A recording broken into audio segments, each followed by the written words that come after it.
ठीक है, तो इसका आंसर हमारे पास 0 आएगा।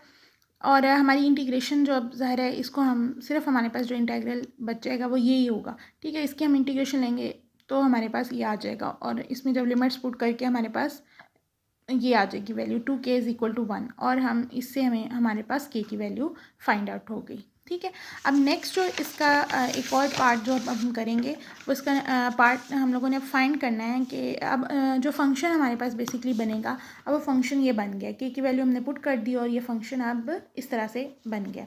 ठीक है, अब नेक्स्ट जो हमने इसका बी पार्ट सॉल्व करना है उसमें हमने ये देखना है कि आपने ये बताना है कि जो है, चलें ऐसे करते हैं कि अभी ये यहीं तक ही कर लेते हैं। आप लोगों ने जो नेक्स्ट एग्जांपल हैं पेज मैं मतलब सिर्फ आप लोगों को ये बताया है, अभी ये वाला जो नेक्स्ट वाला पार्ट है ये फिर हम अगेन नेक्स्ट लेक्चर में जो है ना वो कर लेंगे। ठीक है, इसको अभी हम रहने देते हैं।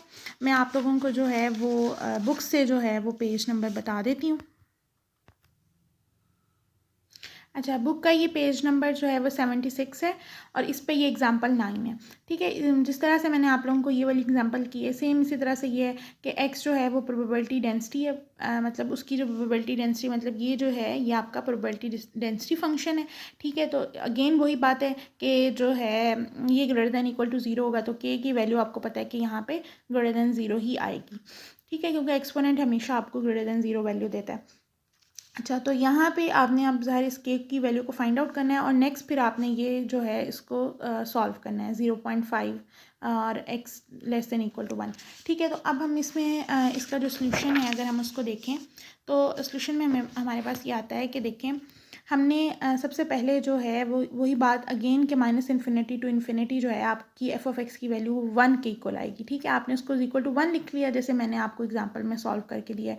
ठीक है, तो हमने उसको उसके इक्वल लिख लिया और फिर अगेन माइनस इन्फिनिटी टू 0, चूँकि अब जो फंक्शन हमें गिवन है वो 0 से ऑनवर्ड गिवन है, यानी 0 से इन्फिनिटी मतलब 0 इंक्लूड नहीं है, लेकिन 0 से यानी कि ये जो इंटरवल आपके पास यहाँ पे बन रहा है वो 0 टू इन्फिनिटी है और ये माइनस इन्फिनिटी टू 0 में आपके पास जो है वो 0 आ रहा है। ठीक है, तो ये दो इंटरवल आपके पास बन रहे हैं, इन दो इंटरवल्स में इसकी वैल्यू चेक होगी, यानी minus infinity to 0 and 0 to जो है वो आपके पास आ जाएगा positive infinity. Minus infinity to 0 में अगेन ज़ाहिर है आपके पास 0 आ जाएगा, 0 टू इन्फिनिटी में ही फंक्शन की वैल्यू आएगी जो आपने ये फंक्शन लिख लिया है। फिर उसके बाद इसकी सिंपल जो है आपने इसकी इंटीग्रेशन करनी है और इसमें आप जब वैल्यूज़ पुट करोगे तो आपके पास ये वैल्यू आ जाएगी। ठीक है, k/3 आपके पास आएगा और k/3 को जब आप ज़ाहिर है आपने इज़ इक्वल टू 1 रखा हुआ था तो ये 1 जब इसके इक्वल रखेंगे तो k इज़ इक्वल टू 1/3 आ जाएगा। नेक्स्ट अब आपने क्या करना है कि उसने कहा है कि आपने ये वैल्यू फाइंड आउट करनी है 0.5 से और 1 के दरमियान जो है ना इसकी वैल्यू फाइंड आउट करनी है। तो अब हमें पता है कि इसमें जो है वो आपके पास क्या होगा कि 0 से 0.1 से लेकर मैंने ये बताया था ना a से b, यानी कि आपने f ऑफ x को फाइंड आउट करना है। तो यहाँ पे 0.5 से 1 तक आपने जो है आपने इस इंटरवल की ये आपका इंटरवल है और इसमें आपने फंक्शन की वैल्यू देखनी है। तो फंक्शन आपका यही सारे इसी तरह से बिहेव कर रहा है क्योंकि आपको पता है 0 से ग्रेटर देन के लिए उसकी यही वैल्यू है, तो ये आपने उसकी वैल्यू फंक्शन की वैल्यू लिखी इस इंटरवल में और फिर अगेन इसको इंटीग्रेट किया और इसमें जो है अपर और लोअर लिमिट्स पुट की तो आपके पास आंसर ये आ गया। ठीक है, बिल्कुल सिंपल है, इसमें कोई मुश्किल नहीं है। ये मैंने आपको एक एग्जांपल दिया, मैं आपको अब एक इससे रिलेटेड एक क्वेश्चन भी बता देती हूँ ताकि आपका ये कॉन्सेप्ट क्लियर हो जाए। नेक्स्ट फिर हम इसका जो पढ़ेंगे वो कंटिन्यूस जो डिस्ट्रीब्यूशन फंक्शन है इसका, ठीक है, वो नेक्स्ट हम पढ़ेंगे और वो जो मैं एग्जांपल आप लोगों को करा रही थी उसी का बी पार्ट या मैंने उसके कुछ पार्ट्स भी बनाए हुए थे मतलब, और लेकिन वो ये है कि वो नेक्स्ट फिर मैं आपको जो है उसके साथ आपको बताऊंगी जब हम डिस्ट्रीब्यूशन फंक्शन पढ़ लेंगे फिर। ठीक है, तो फिर हम उसको जो है नेक्स्ट वाली जो एग्जांपल है वो भी इसी तरह से।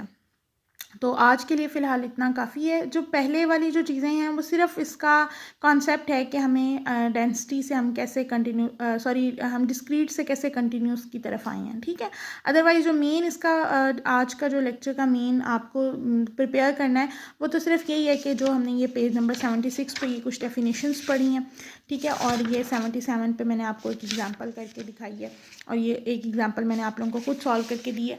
तो बस यही जो है हमारे पास जो है ना इसमें मेन है। अच्छा, एक्सरसाइज के जो हैं वो ये जो 4 क्वेश्चन हैं 17, 18, 19 एंड 20 ये चारों इस तरह से हैं जैसे मतलब अभी हमने जो पढ़ा है, ठीक है, उससे ये रेलेवेंट है। तो ये 4 जो क्वेश्चन हैं ये आप लोग अभी इसके साथ कर लोगे तो ये जो है वो आसान हो जाएगा, ठीक है। नेक्स्ट फिर जो है मैं आपको डिस्ट्रीब्यूशन फंक्शन पढ़ाऊँगी कंटिन्यूस का, तो फिर उसके बाद हम बाकी क्वेश्चन करेंगे और एग्जाम्पल्स भी। अभी जो है इसमें से सिर्फ एक एग्जाम्पल हमने की है, ठीक है, और आप लोगों ने ये बस ये 4 क्वेश्चन जो हैं वो करने हैं। अच्छा, और मेरी बात सुने, ये क्वेश्चन आप लोगों ने साथ साथ करते जाना है, ठीक है। फिर आप लोगों ने मुझे इसको जब ये कंप्लीट हो जाएंगी ना 2 एक्सरसाइजेस, तो इनकी मैंने PDF बना के आप लोगों से लेनी है, ठीक है। हर एक रोल नंबर ने मुझे जो है वो सेंड करनी है, ठीक है। वो सारी CR को सेंड कर दें और CR फिर मुझे जो है ना इकट्ठा उनका एक बना के PDF या मतलब अलग अलग चले रोल नंबर वाइज वो मुझे भेज देगा, ठीक है। तो ये जो है आप लोगों ने ये करनी है ताकि मुझे पता चले कि आप लोग कुछ पढ़ भी रहे हो या बस सोए पड़े हो।